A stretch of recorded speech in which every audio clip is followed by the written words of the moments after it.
What to expect in your consultation with a plastic surgeon. There's usually 6 parts to a consultation. The first part is when the plastic surgeon introduces themselves. This is where they will go over their experience with whatever procedure you're interested in, and they'll share their educational experience, their board certification, and a general idea of how many cases they do and what volume of cases they do similar to yours. The next part will be a history, where they'll look at your medical history, including your past medical history, past surgical history, what medications you take, if you're a smoker or non-smoker, your family history, your social history, and if you have any allergies.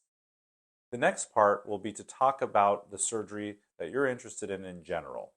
Without examining you, they won't know exactly what surgery might be best for you, but they can give you a rough idea before you go into your physical exam, so you and they know what to look for. The next part will be a physical exam. If there's a male plastic surgeon, this will usually be done with a female chaperone. And if there's a female plastic surgeon and the patient is male, then this will be usually done with a male chaperone. At this point, they will look at your body or your face and they'll determine what surgeries would be best for you. The next part will be to talk about you specifically.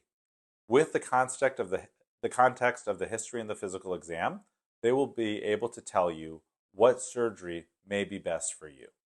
The last part is to answer all your questions. And with answering your questions, it's good to go into the consultation with a list of questions either written down on a piece of paper or written in your notes on your phone. That way, you don't leave the consultation thinking, oh my gosh, I wish I would have asked that question, I forgot.